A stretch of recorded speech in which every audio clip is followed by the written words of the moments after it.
Hello and welcome to Healthy Mind, Healthy Life with your host Avik. This podcast is all about exploring the latest research, sharing personal stories, and providing personal tips for improving our mental health and well-being. Each episode will be joined by experts in the field of mental health, as well as individuals who have experienced the transformative power of a healthy mind firsthand. Together, we will dive into a range of topics from managing stress and anxiety to building resilience and cultivating happiness.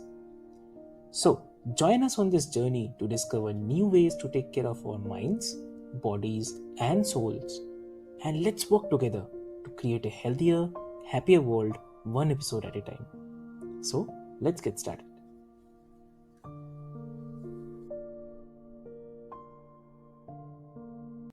Hey there, listeners. Welcome back to Healthy Mind, Healthy Life, the podcast where we explore the stories, ideas, and the strategies that help you thrive.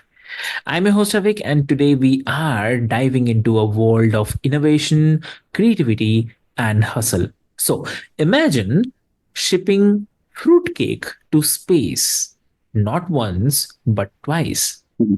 Today's guest has done just that along with launching and scaling over a dozen of businesses that span industries from e-commerce to TikTok talent management. So we are talking about none other than Paul Shrater. So welcome to the show, Paul. Oh, thank you for having me. Lovely, lovely. So, Paul, before we start our conversation, I'd quickly love to introduce you to all of our listeners. Dear listeners, Paul is a Wharton School graduate, senior entrepreneur, and a true pioneer in creating success out of bold ideas. So, get ready for an inspiring conversation about the entrepreneurial journey from the first spark of an idea to making a global impact. So, let's get started. Welcome to the show again, Paul. Thank you. You should be my publicist. Lovely. So Paul, starting small. You have built an impressive empire. So, but let's rewind. What was the first moment when you thought that, yes, I can turn this idea into a business? Sure. Yeah. So after the Wharton undergrad, where I focused on entrepreneurial management, I went into the film and television industry as a producer and writer.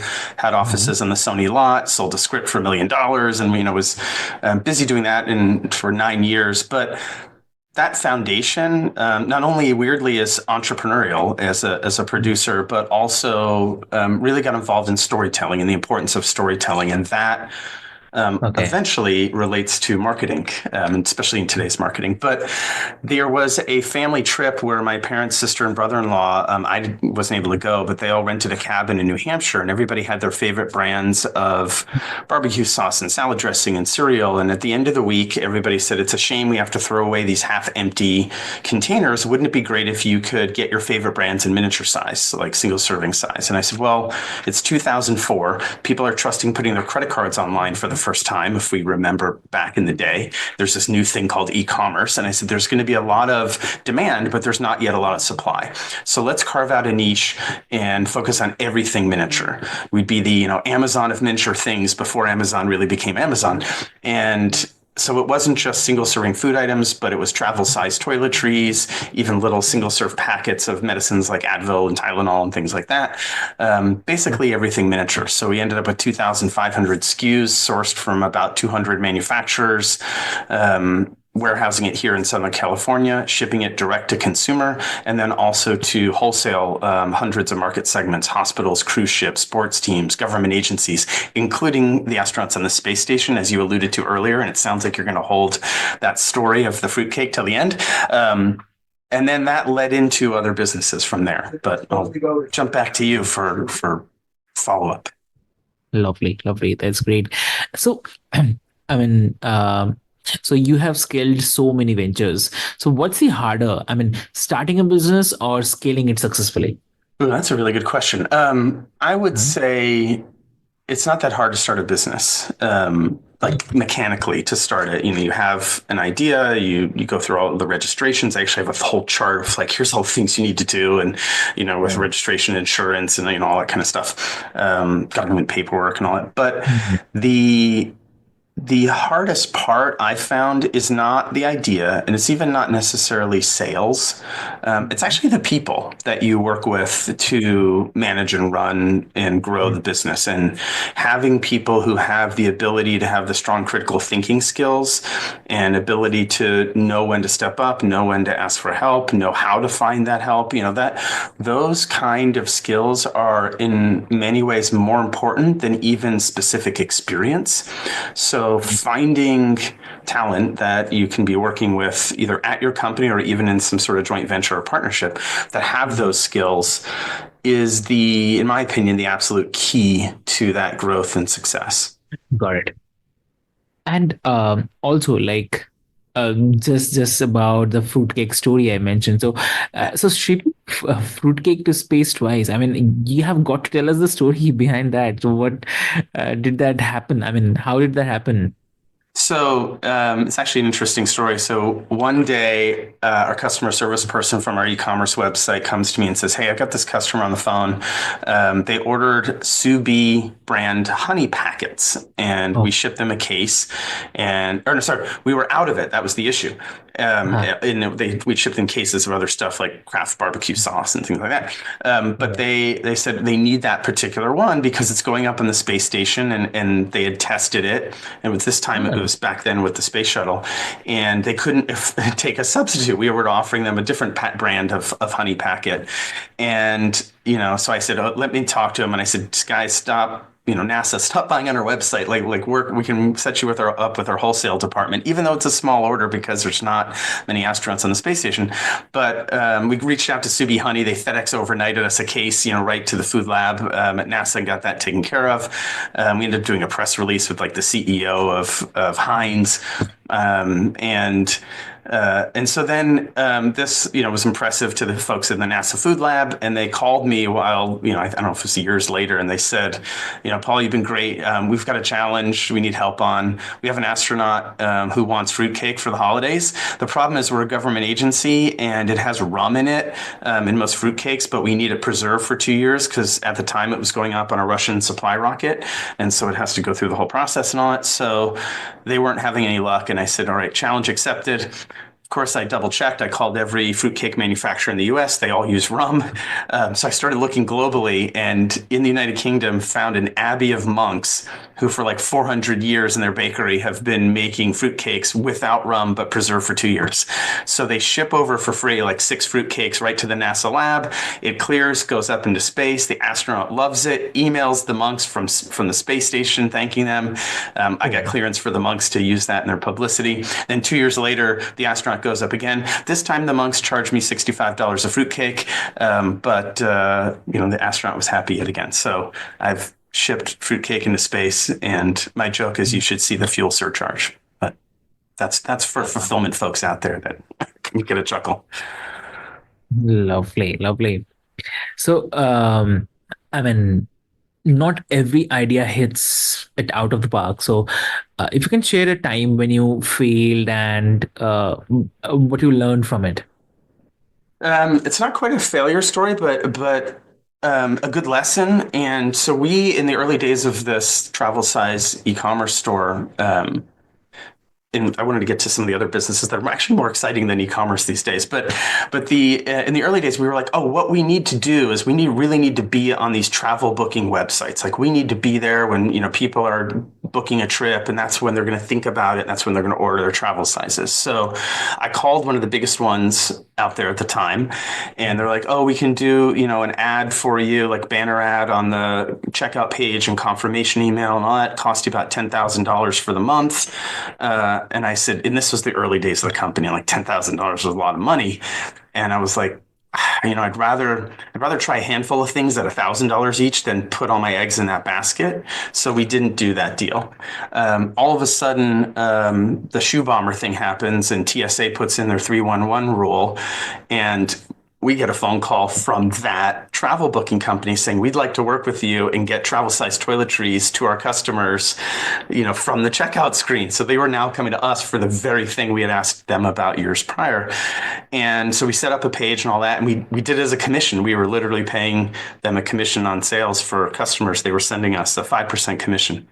And the amount of commission they earned was about $8 and change for the month of all those banner ads. So had we paid $10,000, we would have lost, all of it. So the lesson there we realized was when people go through that whole process, spend 2 hours or an hour or whatever figuring out the best hotel and plane route and all that stuff, the last thing they want to do after they finished and checked out and got a confirmation email and checkout screen on is actually sit and buy toiletries and other stuff. So understanding sometimes that what you think might be the right solution, in reality, when you look at how things play out and the psychology of situations, isn't necessarily true. So it's not quite a failure, but at least a lesson learned. Lovely. So some people say that being a jack of all trades is a kind of weakness, but you have succeeded across industries. So Yeah. if is focus is overrated? It depends. And I think it depends on what type of business you have and where you see that business headed. Because there's definitely the age-old business school thing, like focus on one thing, do it the best, do it right, don't get shiny object syndrome and start bouncing around from thing to thing. Had we stayed with just that e-commerce company and focused, yes, we've gotten more sales and we would do more robust social media and this and that. But in the end, other forces such as Amazon and other folks out there ended up making that really, really a smaller business even. So had we not pivoted and been opportunity driven to take on where sort of the market was taking us and opportunities were taking us, it would have been problematic. And in doing so, we didn't go and open restaurants or anything that was, completely outside the scope of naturally building off that expertise. But brands were coming to us saying, oh, you make all this stuff, right? Can you make my line of miniatures for my brand of shampoo or barbecue sauce or whatever? And we were like, no, we don't make any of this, but let me see if I can help you. And I found out all these factories in Southern California, at least, had million piece minimums. Because again, this is around the time e-commerce is just getting going. And so there wasn't yet a lot of people looking to scale and start from small and go big. Everybody was coming in with big money, big capital to do things in a big way as entrepreneurs. So I said, with that phenomenon about to really happen, we should open our own facility. And so we did. And so Minimus Products at minimusproducts.biz is the website for that. And that is actually a facility with over 80 pieces of equipment. And we're unique in the country in that we do food and beauty and supplements and personal care, liquids, powders, particulates, packets, stick packs, bottles, jars, cans, bags, organic certified, kosher certified. So we try and adapt to customer needs and with our capabilities. So again, understanding what's needed in the market and where the problems are that can be solved. And then what happened is, from that, we ended up opening a 3PL fulfillment division because people said, hey, you're doing your own fulfillment direct to consumer and wholesale with your own e-commerce company. You're making my product down the street. Can you fulfill it for me too? And so minimusfulfillment.biz is the website for that. But we said, sure, why not? And all of a sudden that became bigger than everything else we're doing combined. It began being sort of opportunity driven and problem solving driven. And it all connects together again now, because not only were we fulfilling things from our own e-commerce store, and then weirdly we found success in the 3PL business because we were treating those customers still as if they were our own brand.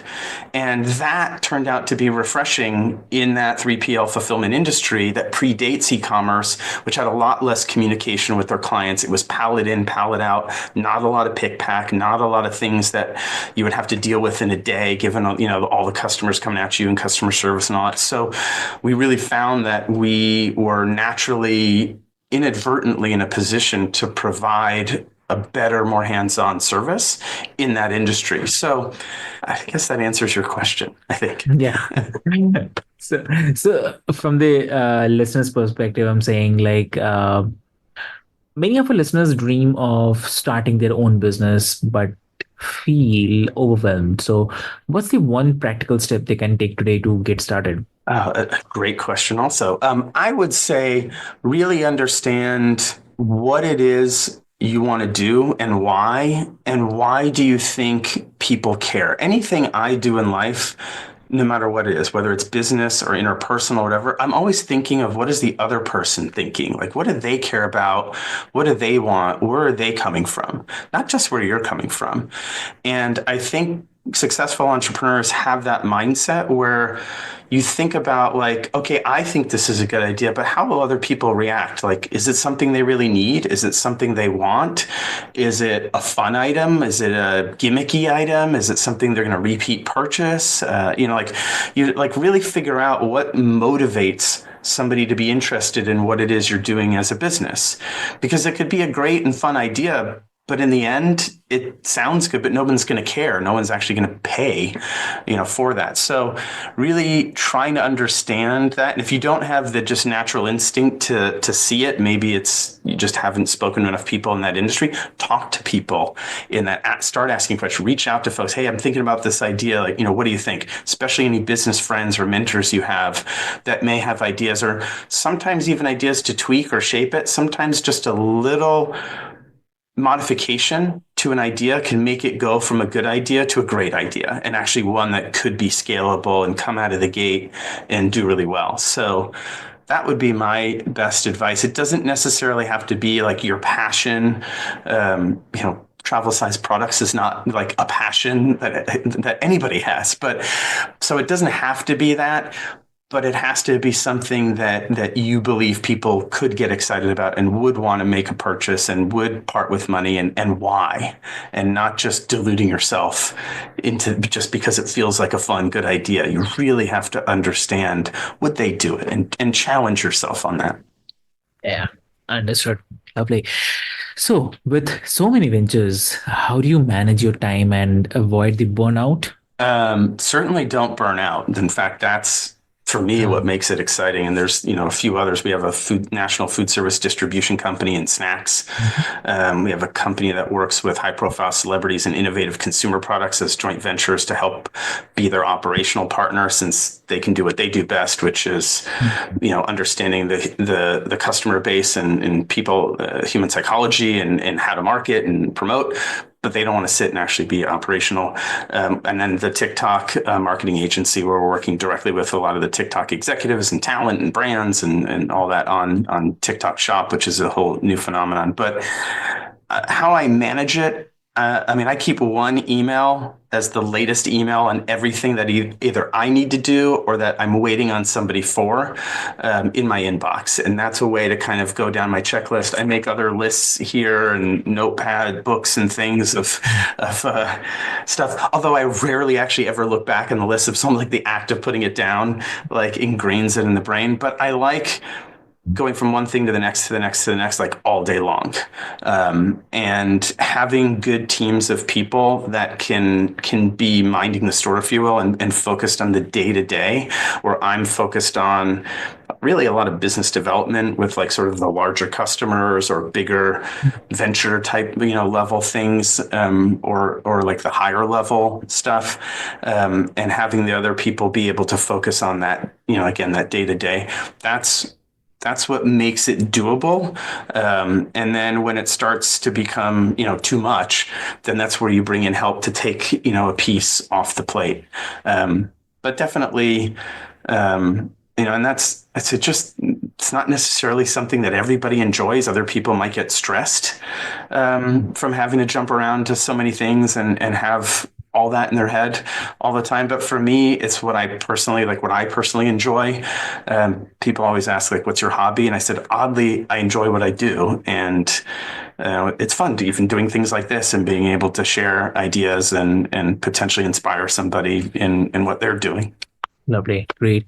Great. So, it's really an incredible conversation, Paul. Your journey is definitely a masterclass in creativity, grit, and seizing the opportunities. So, thank you so much for sharing your wisdom with us today. And like for all the listeners, I'd love to mention that What's your next big idea? What's stopping you from turning it to a reality? Remember that the first step is often the hardest, but it's also the most important. So, if you have loved this episode, do not forget to subscribe, leave a review, and share it with your friend who might need a little entrepreneurial inspiration. So, until next time, stay curious, stay motivated, and keep building your healthy mind and the healthy life. So, see you soon. Thank you so much.